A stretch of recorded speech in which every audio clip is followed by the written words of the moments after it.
ग्वाल्हेर गायकीच्या पारंपरिक चाकोरीत क्रांतिकारक बदल करणारा कुमार गंधर्व हा संगीताच्या क्षेत्रातील एक महान कलावंत. त्याने निर्माण केलेल्या लंकेश्वरी, लगनगंगार वगैरे रागात त्याची स्वतंत्र प्रतिभा प्रकर्षाने दिसतेच, पण त्याने गायलेल्या भूप, यमन वगैरे पारंपरिक रागातही ती प्रतिभा दिसू शकते. कुमारने गायलेला भूप हा नेहमीचा पारंपरिक भूप राहतच नाही, तो कुमारी भूप होतो. म्हणूनच कुमार गंधर्व हा संगीताच्या क्षेत्रातील एक चमत्कार म्हणावा लागेल. माझे मित्र रसिकाग्रणी रामूभैया दाते हे कुमार गंधर्वाला श्रीकृष्णाचा संगीतावतार म्हणत असत. एकदा कुमारच्या घरी गेलेला असताना कुमार मला म्हणाला, काय गाऊ?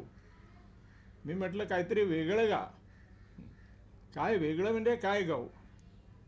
ते म्हटलं, आता मग कवितेतच तुला सांगतो, कारण कुमारला कवितेची फार आवड असे. कवितेचा खरा रसिक होता. आणि त्यावेळी मी एक कविता लिहिली, काय गा हे त्याला सांगणारी. बंदिश एक स्वरचित्र. 12 ज्योतिर्लिंगांची तीर्थयात्रा करणाऱ्या गूढ महंता. 12 ज्योतिर्लिंगांची तीर्थयात्रा करणाऱ्या गूढ महंता, शंकराच्या पिंडीजवळ षड्ज ठेव. प्राजक्ताच्या दवामध्ये भिजलेला ऋषभ भावरलेला प्राजक्ताला उचलून दे. गंधार गगनाचा समज, निशिगंधावर कललेल्या अंधारात वितळणाऱ्या मावळतीच्या मंद तेजासारखी मीन घेऊन मध्यमावर जा. पण तू तिथे कसा आलास ते मध्यमाला सांगू नको. पुन्हा एकदा शंकराच्या पिंडीजवळ षड्ज ठेव आणि आडपावलांनी प्राजक्ता खालून परत फिर. पुढे गेल्यासारखा मागे मागच्या जन्माजवळून पंचमाच्या प्राणापर्यंत. दैवत धीराचा असू दे, त्याच्या काळजावर निषादाची धार पाजळून घे षड्जाची तार कापण्यासाठी. पुन्हा शंकराच्या पिंडीजवळ षड्ज ठेव, पिंडातून उमटलेला ओंकार व षड्ज. 12 ज्योतिर्लिंगांची तीर्थयात्रा करणाऱ्या गूढ महंता. कोणा कशी कळावी, कोणा कशी कळावी, कोणा कशी कळावी. वेडात काय गोडी, वेडात काय गोडी. कोणा कशी कळावी, कोणा कशी कळावी.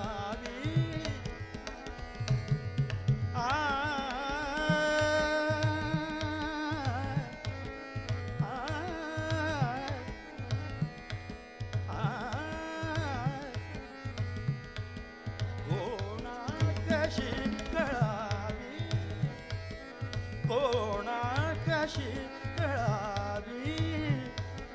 वेडात काय गोडी, वेडात काय गोडी. ती प्रेम मूढतेची, ती प्रेम मूढतेची. सुटती न गूढ कोडी. कोणा कशी कळावी, कोणा कशी कळावी.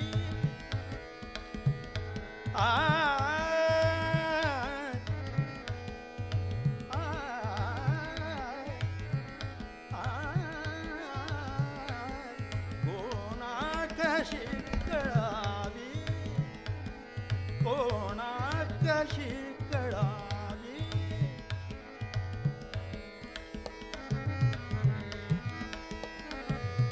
सोडून नाव गावा,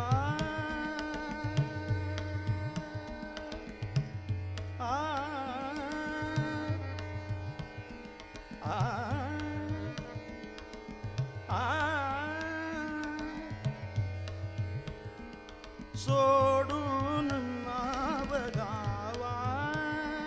शोधावया विसावा. तुड तुडवीत कंटकाची तुडवीत कंटकाची ती वाट नागमोडी कोणा कशी कळावी कोणा कशी कळावी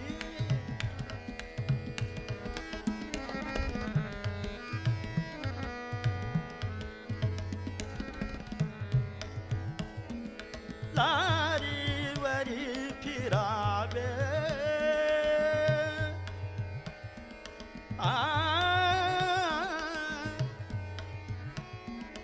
लारीवरी फिरावे जळी घेत हेल कावे जळी घेत हेल कावे जाणोनी लोटली मी जाणोनी लोटली मी या वादळात होडी कोणा कशी कळावी कोणा कशी कळावी वेडात काय गोडी वेडात काय गोडी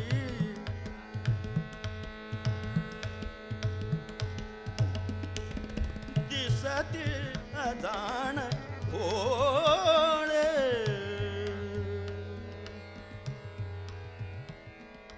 दिसती अजाण भोळे परिहे फितूर डोळे परिहे फितूर डोळे माझ्या मनोगताची माझ्या मनोगताची करती लगच हाडी कोणा कशी कळावी कोणा कशी कळावी वेडात काय गोडी वेडात काय गोडी ती प्रेम मूढतेची ती प्रेम मूढतेची सुटती न गूढ कोडी कोणा कशी कळावी कोणा कशी कळावी वेडात काय गोडी वेडात काय गोडी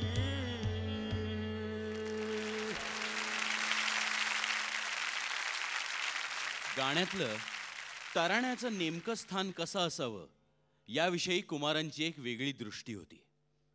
त्यातील अक्षरांचा अर्थ कुमारजी फार वेगळ्या अंदाजात सांगतात.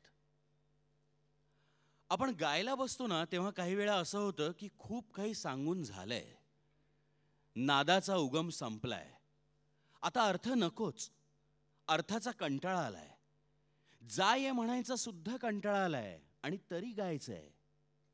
तेव्हा तराणा यावा असं मला वाटतं. म्हणजे सबंध संगीत ॲब्स्ट्रॅक्ट व्हावं यासाठी तराण्याचा जन्म आहे. दिरदिर तिरतीर म्हणजे नुसते जिभेचे चोचले पुरवण्यासाठी तराण्याचा जन्म नाही असं मला सांगायचंय. तराणा ही सुद्धा अप्रतिम बंदिश असते.